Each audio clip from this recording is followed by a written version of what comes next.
Halo dan selamat datang kembali. Hari ini kita gali lebih dalam nih. Salah satu keputusan bisnis paling keren dari bab 6 buku The Greatest Business Decisions of All Time. Oke. Fokus kita kali ini, gimana caranya Intel yang bikin otak komputer itu bisa bikin Anda, ya kita semua, jadi peduli. Bahkan sampai nyari-nyari logo kecil Intel Inside itu loh. Nah, kita bakal bedah bareng strategi di baliknya.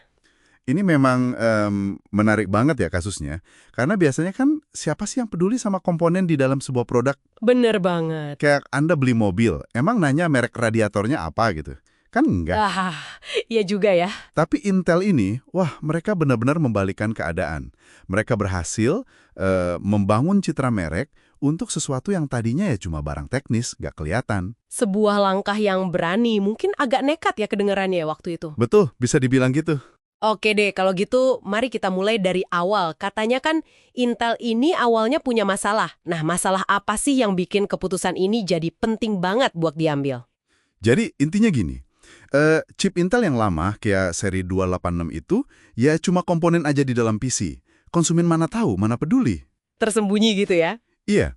Nah, terus muncul chip baru, 386, yang performanya jauh lebih bagus. Tapi, kata Dennis Carter nih, adopsinya seret banget. Lambat gitu ya? Kenapa tuh? Ya, karena konsumen, bahkan manajer IT di perusahaan, ngerasa, yang 286 juga udah cukup kok, nggak ngerti bedanya di mana. Oh, jadi kurang edukasi gitu ya? Bisa dibilang begitu. Ditambah lagi CEO Intel waktu itu, si Andy Grove, wah, dia skeptis banget soal ide pemasaran langsung ke konsumen. Pernah ada pengalaman buruk dulu katanya soal iklan jam digital. Ya, ini dia nih. Di tengah keraguan Grove, muncul Dennis Carter. Sumber bilang dia ini asisten teknisnya Grove, tapi punya latar belakang teknik plus MBA. Kombinasi menarik ya. Iya kan? Dia usul ide yang cukup radikal. Ayo kita edukasi langsung konsumen akhir, kasih tahu kenapa chip cepat itu penting buat mereka. Gimana tuh ceritanya dia bisa meyakinkan Grove? Kayaknya si Carter ini gigih banget sih. Grove, ya walaupun ragu, akhirnya kasih lampu hijau juga. Tapi terbatas. Oh, uji coba dulu kita. Iya, uji coba. Budgetnya cuma $5 juta. Dimulai dengan $500.000 di Denver. Ada kutipan terkenal dari Grove, ya kurang lebih bunyinya, kamu percaya sama idemu? Ya udah, lakuin aja sana. Wah, kayak ngasih kepercayaan tapi sekaligus beban pembuktian ya. Betul. Risikonya di Carter semua tuh. Terus lahirlah kampanye uji coba Red X di Denver itu. Gimana sih konsepnya?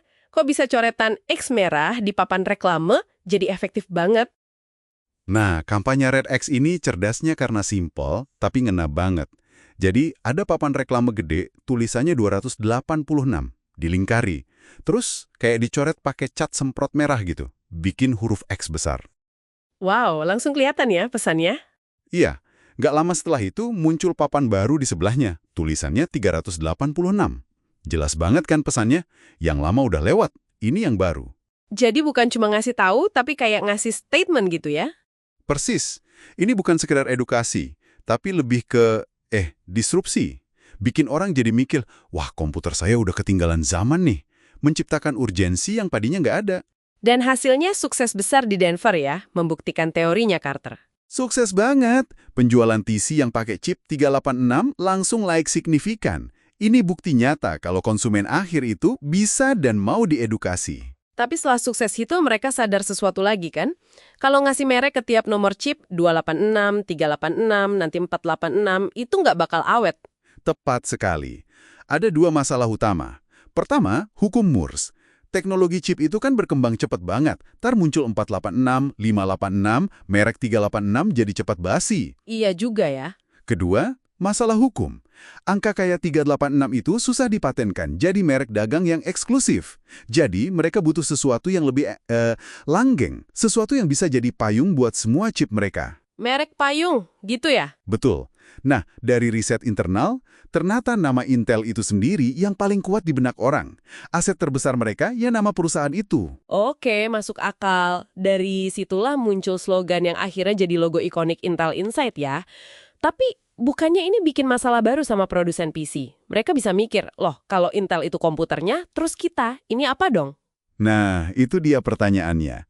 Kekhawatiran itu valid banget. Tapi, disinilah cerdasnya model pemasaran kooperatif Intel. Gimana tuh modelnya? Jadi, Intel nawarin gini ke produsen PC. Oke, kami bantu bayar sebagian biaya iklan kalian. Oh, dibagi gitu biayanya. Iya, tapi syaratnya kalian harus pasang logo Intel Inside di PC kalian dan di iklan kalian juga. Jadi sama-sama untung kan? Wah, win-win solution banget ini. Pinter. Dell katanya langsung setuju tuh. Dan nggak lama ratusan produsen lain ikut gabung. Dan dampaknya, wah luar biasa ya. Intel yang tadinya cuma dikenal di kalangan teknis, jadi salah satu merek global paling top, setara sama merek-merek konsumen raksasa. Banget. Kesadaran mereknya naik gila-gilaan. Di Eropa aja katanya, dari cuma 24% jadi 94% dalam beberapa tahun. Gila kan? Dan jangan lupa jingle-nya itu, yang bunyinya bong bong bong bong bong. Ah iya, 5 nada ikonik itu, DDGDA, itu jadi kayak, apa ya, tanda tangan audio yang langsung nempel di kepala orang di seluruh dunia. Bener. Strategi ini benar-benar merubah cara orang beli komputer. Orang jadi nanya, ini Intel bukan? Mirip kayak beli mobil nanya, mesinnya V6 atau V8. Jadi nggak cuma lihat merek komputernya aja ya. Betul, Intel berhasil keluar dari jebakan perang harga ke komponen biasa. Ini contoh klasik banget dari apa yang disebut ingredient branding. Mirip kayak NutraSweet di minuman diet atau Teflon di panci. Tapi ini untuk teknologi yang jauh lebih rumit ya. Justru itu hebatnya.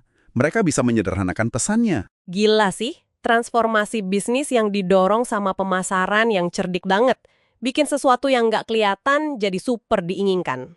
Iya, jadi intinya kita lihat gimana strategi pemasaran yang berani, yang fokusnya langsung ke konsumen akhir. Walaupun awalnya kayak nggak masuk akal, ternyata bisa mengubah nasib perusahaan, bahkan industrinya. Benar banget. Intel berhasil bikin jeroan komputer jadi sesuatu yang punya nilai tinggi di mata publik. Sesuatu yang keren. Pelajaran yang berharga banget ya soal kekuatan branding dan komunikasi. Nah, ini mungkin pertanyaan buat Anda yang dengerin di rumah. Kira-kira nih, ada nggak sih komponen lain yang nggak kelihatan di produk sehari-hari kita yang punya potensi jadi Intel Inside berikutnya kalau dipasarin dengan cara yang pas? Menarik tuh buat dipikirin. Sesuatu untuk direnungkan ya. Oke deh, sampai jumpa di pembahasan kita selanjutnya.